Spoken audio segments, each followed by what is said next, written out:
The wind was a torrent of darkness among the gusty trees. The moon was a ghostly galleon tossed upon cloudy seas. The road was a ribbon of moonlight over the purple moor, and the highwaymen came riding, riding, riding. The highwaymen came riding up to the old inn door. He'd a French cocked hat on his forehead, a bunch of lace at his chin, a coat of the claret velvet, and breeches of brown doe skin. They fitted with never a wrinkle, his boots were up to the thigh, and he rode with a jewelled twinkle, his pistol butt a twinkle, his rapier hilt a twinkle, under the jewelled sky. Over the cobbles he clattered, and clashed in the dark inn yard, and he tapped with his whip on the shutters, but all was locked and barred. He whistled a tune to the window, and who should be waiting there but the landlord's black-eyed daughter, Bess the landlord's daughter, plaiting a dark red love-knot into her long black hair. And dark in the old inn yard a stable wicket creaked, where Tim the ostler listened. His face was white and peaked, his eyes were hollows of madness, his hair like mouldy hay. But he loved the landlord's daughter, the landlord's red-lipped daughter.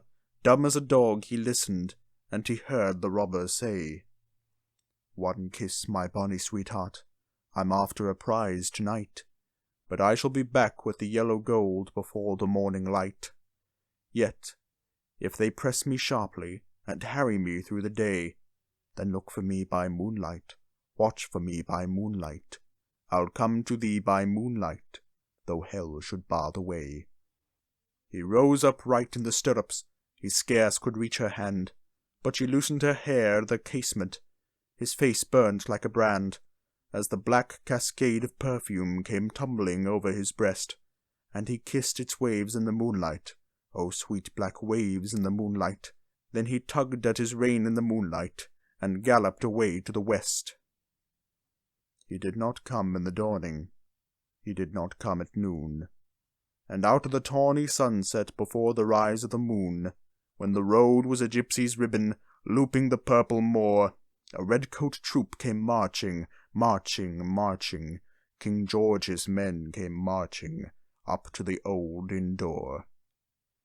They said no word to the landlord, they drank his ale instead, but they gagged his daughter and bound her to the foot of her narrow bed. Two of them knelt at her casement, with muskets at their side. There was death at every window, and hell at one dark window, for Bess could see through her casement the road that he would ride. They had tied her up to attention with many a sniggering jest. They had bound a musket beside her, with the barrel beneath her breast. "Now keep good watch," and they kissed her. She heard the dead man say, "Look for me by moonlight, watch for me by moonlight. I'll come to thee by moonlight, though hell should bar the way." She twisted her hands behind her, but all the knots held good. She writhed her hands till the fingers were wet with sweat or blood. They stretched and strained in the darkness, and the hours crawled by like years, till now on the stroke of midnight, cold on the stroke of midnight, the tip of one finger touched it. The trigger at last was hers. The tip of one finger touched it. She strove no more for the rest. Up she stood, up to attention, with the barrel beneath her breast. She would not risk their hearing, she would not strive again, for the road lay bare in the moonlight, blank and bare in the moonlight, and the blood of her veins in the moonlight throbbed in her love's refrain. Tlot lot, had they heard it, the horse hoofs ringing clear. Tlot lot, in the distance.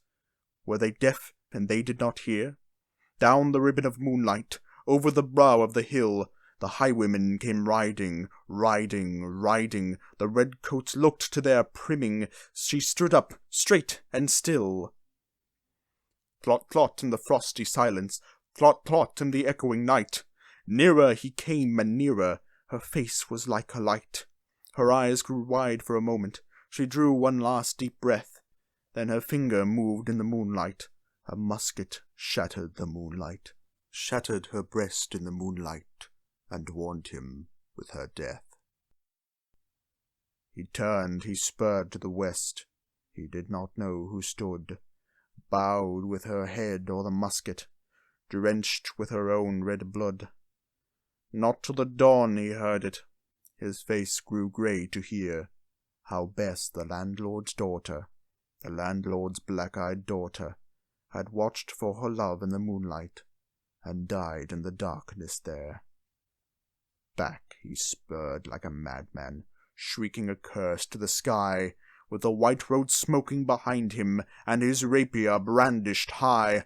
Blood-red were his spurs in the golden noon, wine-red was his velvet coat, when they shot him down in the highway, down like a dog on the highway, and he lay in his blood on the highway, with a bunch of lace at his throat.